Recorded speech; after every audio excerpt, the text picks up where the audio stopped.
नमस्कार friend, welcome to my new episode Sachin Tilkar blog. आज हम जिस कंट्री के बारे में बात करेंगे फ्रेंड, उस कंट्री का नाम है थाईलैंड। थाईलैंड का हम जान लेते हैं कि पीआर और सिटीजनशिप प्रोसेस क्या है, वो हम जान लेते हैं इस वीडियो में। ठीक है फ्रेंड्स। सबसे पहले हम जान लेते हैं कि थाईलैंड कहाँ पे पड़ता है। तो मैं आपको बता दूँ, the kingdom of Thailand is a country in south east Asia. South east Asia में पड़ता है थाईलैंड। इसकी जो क्लोजेस्ट कंट्री है वो है लाओस, कंबोडिया और मलेशिया। कैपिटल है थाईलैंड का बैंकॉक और लार्जेस्ट सिटी भी बैंकॉक है। अभी डायरेक्टली हम फ्रेंड आते हैं इसके पीआर और सिटीजनशिप प्रोसेस क्या है थाईलैंड का, वो हम जान लेते हैं विदाउट वेस्टिंग एनी टाइम। ठीक है फ्रेंड्स। सबसे पहले जो रिक्वायरमेंट्स है थाईलैंड का, वो है आपको वर्क परमिट पे रहना है बाय नेचुरलाइजेशन से। अगर नेचुरलाइजेशन के तरीके से आप जा रहे हो, ठीक है, तो आपको टूरिस्ट वीज़ा पे आना है या वर्क परमिट पे आपको एंटर करना है थाईलैंड में। ठीक है। और मैंडेटरी है, वो क्रूशियल रिक्वायरमेंट्स है ऑन अ वर्क परमिट। अगर आप वर्क परमिट पे हो और 3 इयर्स आप स्पेंड कर देते हो थाईलैंड में, 3 इयर्स तो मैंडेटरी है, आपको 3 इयर्स स्पेंड करना ही है थाईलैंड में। उसके बाद आप जा सकते हो फॉर ए सिटीजनशिप और पीआर और सिटीजनशिप के लिए आप जा सकते हो। 3 साल के बाद आप अप्लाई कर सकते हो थ्रू नेचुरलाइजेशन। टाइम स्पेंड करके उसे उसे कहा जाता है।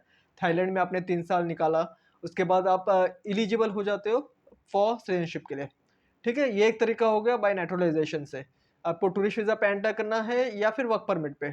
अगर टूरिस्ट वीज़ा पे एंटर करते हो फिर आपको जॉब ढूंढना पड़ेगा। जॉब मिल जाता है तो आपका एम्प्लॉय ही आपका जो टूरिस्ट वीज़ा है वो कन्वर्ट करके वर्क परमिट में कर देगा। लेकिन अगर आपके पास ऑलरेडी आप इंडिया में हो और आपके पास सिक्योर जॉब है और वर्क परमिट आपको आपका बॉस भेज देता है इंडिया में, तो आपको वर्क परमिट पे ही एंटर एंटर करना है थाईलैंड। 3 इयर्स स्पेंड करना है। टाइम स्पेंड करने के बाद वहाँ पे आप अप्लाई कर सकते हो, एलिजिबल हो जाते हो फॉर ए सिटीजनशिप के लिए। ठीक है। तो ये फर्स्ट स्टेप है बाय नेचुरलाइजेशन। उसके बाद है मैरिज से। तो मैरिज का और जो नेचुरलाइजेशन का जो टाइम है वो सेम ही है, क्योंकि वो रिकग्नाइज नहीं करते मैरिज का। अगर शॉर्टर टाइम में वो नहीं करता है, ठीक है, थाईलैंड वो रिकग्नाइज नहीं करते थ्रू मैरिज। तो सेम बाय नेचुरलाइजेशन के तरीके से आपको उतना ही टाइम लगेगा जितना मैंने अभी आपको इसके अंदर बताया। नेचुरलाइजेशन में 3 साल के बाद आप एलिजिबल हो जाते हो थ्रू मैरिज भी। ठीक है। तो बेटर है आप मैरिज के तरीके से ही जाइए है। ठीक है। अगर आप वहाँ के लोकल लड़के से शादी कर लेते हो तो भी आपको 3 साल तो देना ही है। उसके बाद आप एलिजिबल हो जाते हैं फॉर सिटीजनशिप। उसके बाद इन्वेस्टमेंट। इन्वेस्टमेंट का फ्रेंड्स ऐसा है कि आपका अकाउंट में 80,000 90,000 मंथली आपको बैंक में बताना है। ठीक है। आपकी इनकम है 80,000 मंथली थाईलैंड में, तो वो आपको शो करना है, बैंक स्टेटमेंट शो करना है। और वो थोड़ा आपका पास कैपिटल भी होना चाहिए, पैसे भी होने चाहिए। ठीक है फ्रेंड्स। तो कम से कम लेकिन 80,000 पर मंथ की आपकी इनकम होनी चाहिए थाईलैंड में। उसके बाद आप एलिजिबल हो जाते हैं फॉर सिटीजनशिप के लिए।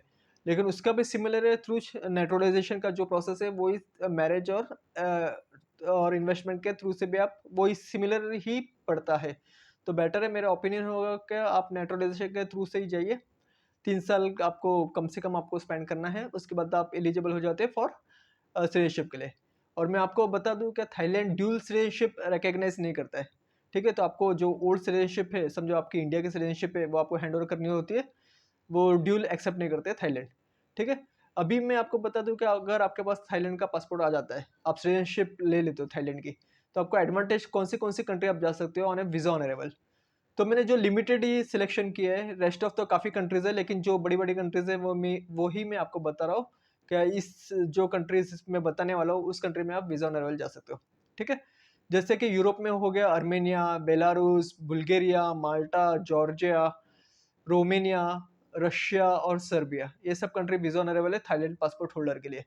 ठीक है फ्रेंड्स। तो ओवरऑल आपको मैंने सब कुछ बता दिया रिगार्डिंग थाईलैंड पीआर और सिटीजनशिप के लिए। सबसे बेस्ट ऑप्शन है नेचुरलाइजेशन से। आप जाइए। अगर आप मैरिज भी करते हो तो भी नेचुरलाइजेशन, या इन्वेस्टमेंट करते हो तो भी नेचुरलाइजेशन के तरीके से ही जा सकते हैं। ठीक है। क्योंकि सबका जो टाइमिंग है टाइम स्पेंड करने का वो सिमिलर ही है। ठीक है। तो एक ही ऑप्शन बचता है बाय नेचुरलाइजेशन। 3 साल तक आप रुकिए वहाँ पे, लीगली कोई क्रिमिनल रिकॉर्ड होना नहीं चाहिए, और उसके बाद आप अप्लाई करें फॉर सिटीजनशिप। ठीक है फ्रेंड्स। तो यही है। इसके अलावा भी कुछ भी क्वेरीज होगी तो प्लीज कॉल मी, मैसेज में, I will definitely help you. तो अभी के लिए इतना, मिलते हैं मेरे नेक्स्ट एपिसोड में। सचिन तेकर blog. Have good one, bye, take care, bye.